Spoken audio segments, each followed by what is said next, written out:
பாபா பக்தர்கள் மற்றுமுள்ள அனைவருக்கும் எனது அன்பான வணக்கங்கள். இதுவரைக்கும் சச்சரித்திலேருந்து அந்த கதைகளை சொல்லணுன்றதுக்காக பாபா பற்றின கதைகள் ஒரு 155 வீடியோவுக்கு மேலே போட்டிருக்கேன். அதில் அவருடைய அபிஷேகங்கள், ஆராதனைகள் எல்லாமே இருக்கும். எல்லாம் அடங்கின வீடியோக்கள் எல்லாம் நான் போட்டிருக்கேன். ஆனால் இப்போ ஒரு சிலர் என்ன கேட்குறாங்க, ஆரம்பத்தில் நீங்கள் போட்ட வீடியோலாம் நாங்கள் நிறைய பார்க்கல, நீங்கள் பாபாவுடைய இதை திரும்பி மீண்டும் ஒரு தடவை சொல்லுங்கள். அவங்க வேண்டுகோளுக்கு இணங்க நான் எல்லா வீடியோ வரிசையாக போடுறது கஷ்டம். அதனால் அது சுருக்கமாக அவர் ஆரம்ப காலத்தில் எப்படி சீரடிக்கு வந்தார், எப்படி வாழ்ந்தார், எப்படி அந்த சீரடி மேன்மையடைஞ்சது அப்படிங்கிறத மட்டும் நான் சுருக்கமாக சொல்லி ஆரம்பிக்கிறேன். அதுக்கப்புறம் அந்த கதைகள் வழக்கம் போல் வரும். நிறைய கதைகள் சொல்லிட்டேன், விட்டு போன கதைகளையும் அப்பப்போ அதோட சேர்த்து சொல்லலாம்னு நினச்சிட்ருக்கேன். இங்கே தொடர்ந்து இந்த சேனலுக்கு ஆதரவு கொடுத்துட்டு வரீங்க. எல்லாருக்கும் ரொம்ப நன்றி. பார்க்காதவங்களையும் பார்க்க சொல்லி ஷேர் பண்ணுங்கள், அவங்களும் இதனால் பயன்பெறட்டும். சப்ஸ்கிரைப் பண்ணாதவங்க பண்ணுங்கள், லைக் பண்ணுங்கள். இதெல்லாம் பண்ணிங்கன்னா தான் என்னால் தொடர்ந்து இதே மாதிரி வீடியோக்களை போட முடியும். அதனால் பாபாவுடைய வரலாறை கேட்குறது மகா புண்ணியம். உங்களுடைய நோய்கள் அகலும், கஷ்டங்கள் விலகும், துன்பங்கள்லேருந்து விடுபடுவீர்கள். நீங்கள் நினைக்கிறதெல்லாம் நடக்கும். ஆனால் பொறுமை வேணும், நம்பிக்கை வேணும். நம்பிக்கையும் பொறுமை இருந்தீங்கன்னா என்றைக்கு இருந்தாலும் அதில் நீங்கள் அதனுடைய பலனை அடைவீங்க அப்படின்னு சொல்லிவிட்டு இந்த வீடியோவை நான் ஆரம்பிக்கிறேன். தொடர்ந்து பாருங்கள். பாபா ஆரம்ப காலத்தில் சீரடிக்கு வந்தபோது திடீர்னு ஒரு 16 வயசு பையனாக தோன்றார் ஒரு வேப்ப மரத்தடியில். யாருக்கும் தெரியல. பார்க்குறவங்களாம் என்ன திடீர்னு ஒரு பையன் வந்திருக்கான், எங்கேருந்து வந்தான், என்ன பேர், என்ன ஊருன்னு எல்லோரும் விசாரிக்க பார்க்குறாங்க. ஆனால் எந்த பதிலும் அந்த பையன் சொல்லலை.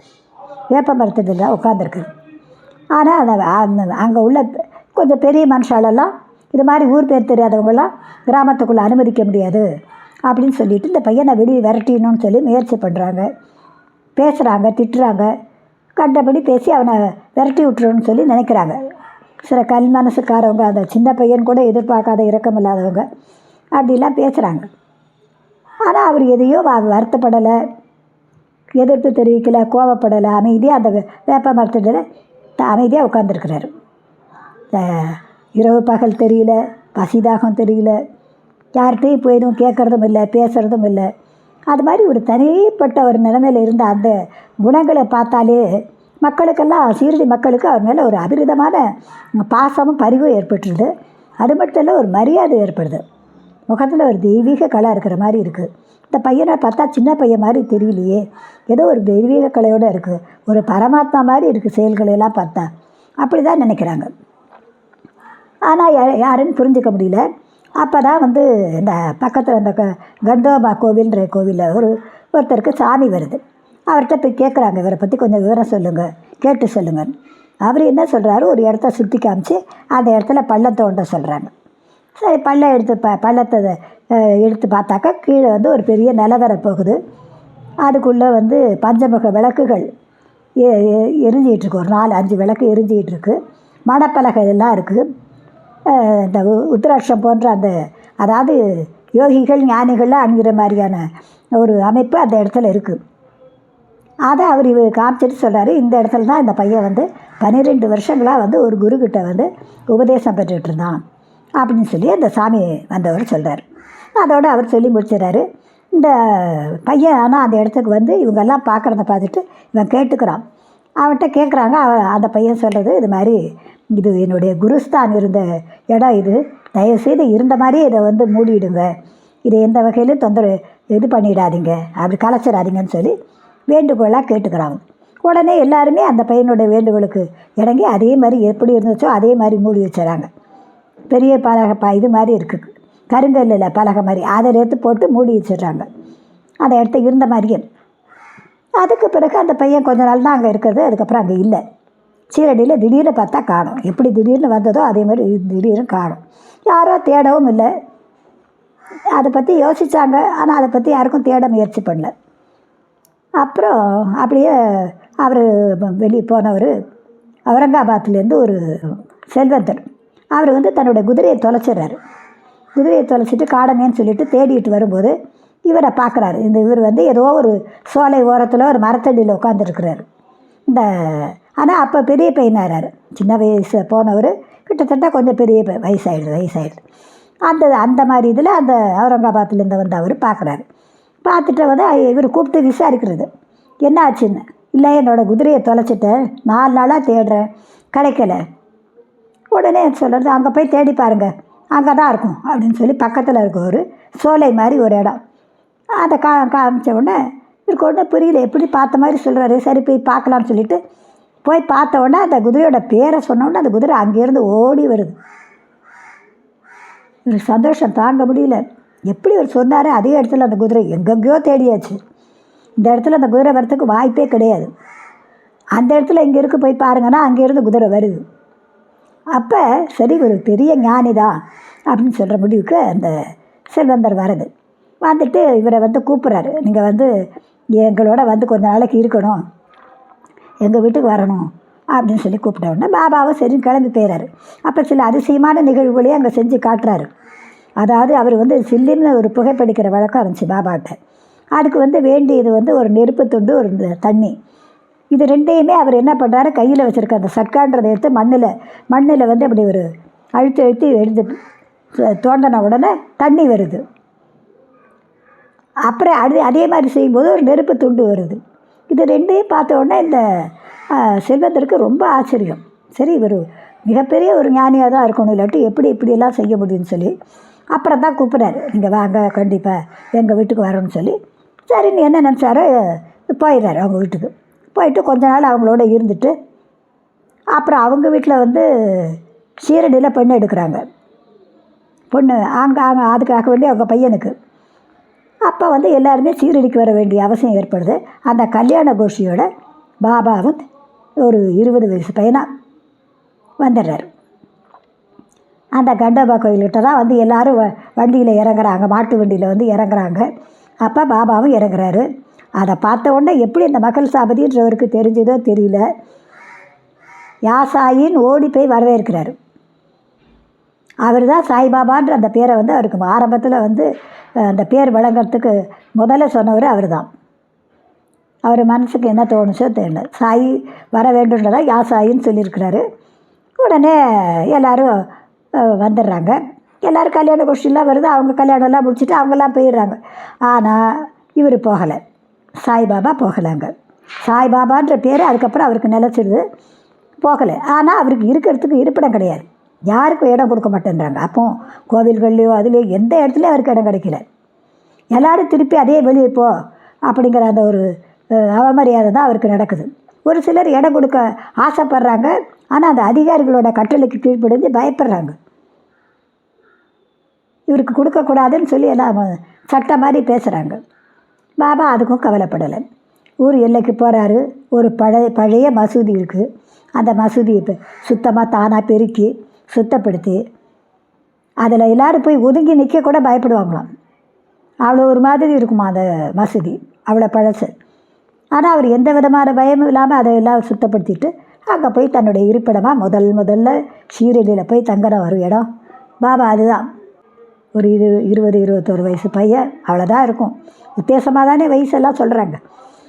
அது அவர் வந்து எந்த விதமான பயம் எந்த இதுவும் இல்லாமல் சர்வசாதாரணமாக அந்த இடத்துல போய் அவர் தங்கிடுறாரு. சரி, தங்கிறதுக்கு ஒரு இருப்பிடம் தேடிட்டார். சாப்பிட்றதுக்கு என்ன செய்வார்? அவருக்கு அடுப்பாக சாமானாக எதுவுமே கிடையாது. தன்னுடைய உடைமைகள்ன்றது கையில் ஒரே சட்கான்னு ஒரு குச்சி வச்சுருப்பார். தன்னுடைய துணிமணியெல்லாம் அடங்கின ஒரு சின்ன தோளில் ஒரு மூட்டை மாதிரி தோளில் போட்டிருப்பார். அவ்வளோதான். கையில் ஒரே இது மாதிரி யாசகம் எடுக்கிறதுக்காக ஒரு திருவோடு இருக்கும். இவ்வளோ தான் அவருடைய உடைமைகள்.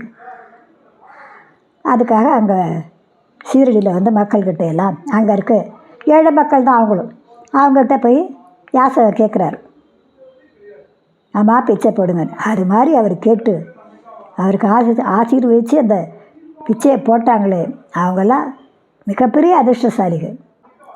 அது மாதிரி யாசகம் வாங்கிட்டு வந்தார். அப்போவாது அது அவராக சாப்பிடணுன்ற எண்ணம் தோணுச்சு. அப்போவும் அவருக்கு அந்த விருந்த எல்லாத்துக்கும் கொடுக்கணுன்ற எண்ணம் தான். நிறைய வீடுகளில் போய் அது மாதிரி வாங்குவாங்க. எல்லோரும் ஒரே மாதிரியாக போடுவாங்க. சப்பாத்தி, மோர், சூப்பு, இது மாதிரி என்ன விதவிதமான உணவுகள் சாப்பாடு எல்லாத்தையும் ஒரு துணி இதில் வாங்கிக்குவார். ஒரு மூட்டையில் அந்த தகர கோழி ஒன்று வச்சுருப்பார். அதில் இந்த இதான சாமான்லாம் சூப்பு இது மாதிரி பொருளெல்லாம் வாங்கிக்குவார். மோர் இதெல்லாம் எல்லாத்தையும் வாங்கிட்டு வந்து நேராக மசூதிக்கு வந்துடுவார். அங்கே ஒரு பெரிய சட்டி வச்சு அந்த சட்டியில் அந்த இறந்து கொண்டு வந்த அந்த சாப்பாடெல்லாம் போடுவார். அது ஒன்று ஒன்று ஒரு சுவையாக இருக்கும். பாபாவோட நாக்கு வந்து சுவை அறியல. அவருக்கு எந்த விருப்பு வெறுப்பு கிடையாது. ஏதோ பசிக்கு உணவு, அவ்வளோதான். ஆனால் அந்த உணவையும் எல்லாத்துக்கும் பகிர்ந்து அளிக்கணுங்கிற பெருந்தன்மை அவருக்கு நிறைய இருந்துச்சு. அந்த உணவை கேட்குறதுக்கும் அங்கே ஆள் வந்து வந்தாங்க. அவங்களுக்கு எல்லாத்துக்கும் கொடுப்பார். கேட்குறவங்க வந்து எடுத்துகிட்டு போகிறதுக்கு அனுமதிப்பார். பசியோடு வந்து யார் வேணாலும் எதையும் எடுத்துகிட்டு போகலாம். அது மட்டும் இல்லை, ஜீவராசிகள் நாய் பூனை இதெல்லாம் வரும், காக்கா குருவி எல்லாம் வரும். அந்த சட்டியில் அதுவும் வந்து விரும்பி சாப்பிடும். இப்படி அவர் அதுகளை கூட விரட்டினதில்லை. அதைத்தான் சத்திரத்தில் குறிப்பிட்டு போட்டிருக்காங்க. அப்போ அந்த சாப்பாடு பசியார எல்லாத்துக்கும் வயிறு ஒன்று தான் அப்படிங்கிற எண்ணத்தில் தன்னுடைய பசியை மட்டும் சுயநலம் இல்லாமல் பசிக்கிறவங்க எல்லாத்துக்கும் உணவு கொடுக்கணுன்ற அந்த ஒரு முழு பெரிய இது எண்ணத்தை வந்து ஆரம்பத்திலே விதைச்சவர் பாபா. ஷீரடி மக்களுக்கு அந்த ஒரு பெருந்தன்மை மிக ஆச்சரியமாக இருந்துச்சு. தன்னுடைய வயிற்றுக்கு மட்டும் எடுக்காமல் அது இத்தனை பேர்த்துக்கு பகிர்ந்து கொடுக்குறாரு அப்படிங்கிறது வந்து உண்மையிலே ஒரு வியப்பான விஷயந்தான். இப்படி தான் அவருடைய ஆரம்ப காலம் இருந்துச்சு. அதுக்கப்புறம் தான் அவர் வந்து இது மாதிரி தான் சாப்பிட்டுட்டு இருந்தார். அவருடைய ஆரம்ப கால வாழ்க்கை ரொம்ப எளிமையாக இருந்தது. ஒரு சிலர் அவரை மதித்தாங்க. பார்த்தா என்னடா ஒரு பிச்சை எடுத்து சாப்பிடக்கூடிய ஒரு ஆளை எப்படி மதிக்கிறது அப்படின்னு தான் ஆரம்பத்தில் நினச்சாங்க. ஆனால் போக போக அவருடைய குணாதிசயங்கள், அதுக்கப்புறம் எல்லாருக்கும் ஒவ்வொருத்தருக்காக அவருடைய கஷ்டங்கள் தெரிகிறது, நோயுற்றவங்களுக்கு போய் நோய் தீர்க்கிறது, இதெல்லாம் அவர் கொஞ்சம் கொஞ்சமாக செய்ய ஆரம்பித்ததுக்கப்புறம் பாபா மேலே ஒரு மிகப்பெரிய மரியாதையும் இதுவும் வந்துருச்சு. இவர் சாதாரண மனுஷனாக இருக்கவே முடியாது. அசாதாரணமான செயல்கள்லாம் செய்தார். நோயுற்று வந்தவங்களுக்காக நோய் அவருடைய கைப்பட்டு தீருது, அவருடைய சொல்லால் தீருது, அவர் கண் பார்வையால் தீருது. இப்படி அதிசயங்கள் நிறைய இருக்குது. இதெல்லாம் வரிசையாக நான் அடுத்து வீடியோக்குள்ளே சொல்லுவேன். சுவாரஸ்யமான தகவல்கள் கேளுங்க.